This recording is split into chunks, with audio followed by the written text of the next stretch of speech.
Hello everyone and welcome to Pyro Produce, where we remove the barriers that separate the farm and the kitchen.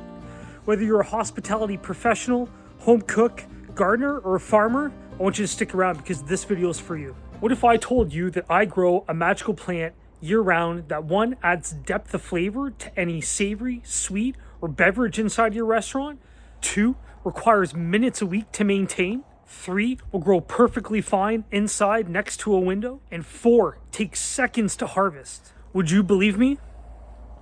I know, the plant really does seem magical, but it absolutely exists. Do you know what it is? Drum roll, please! Introducing Oxalis triangularis, a cultivated wood sorrel that's also known more commonly as false shamrock, a name given to this plant as it resembles a cloverleaf. The hospitality professionals cannot get enough of this plant, not only for the first few reasons that I mentioned before, but because the plant is edible in its entirety. The stem, the flower, the leaf, the bulb, it all can be used and it all can be eaten. Though I will say that the bulb needs a little bit of a processing to make sure that it shines through to its fullest potential. So we concentrate on the first 3, and I'll tell you why in a second. For that, now you can see we have 3 different colors and 3 different shapes, all from the Oxalis plant that we can use on the restaurant. And they're all vibrantly sour due to the high amounts of the oxalic acid contained inside this plant.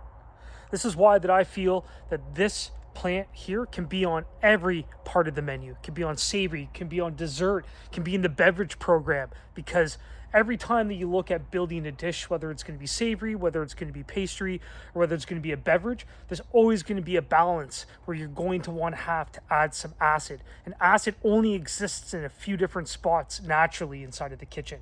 So why not use this plant? And as someone whose background still remains inside the hospitality industry, this is super fascinating for me. I wish I knew about this plant when I was a pastry chef 10 years ago. The dishes I would have made, whoo! So, like I mentioned before, the leaf, the blossom, and the stem are the only 3 parts of this plant that I'm willing to offer the chef. And for good reason. And that's because you see this little bulb here? This is how I expand production moving into the following season. Every season when I grow this plant out, it produces these bulbs. These bulbs then subsequently get removed as we thin the plants out. This allows the plants to be able to breathe. It gives them an adequate amount of space for them to thrive in this environment. So we can take these, plant them again, and expand production, which for the time being is a huge focus of ours here at Pyro Produce. Anyways, pretty cool plant, eh? One might call it magical. Now, if you found this video valuable, please consider liking, subscribe, and sharing. All right, crew, Pyro out.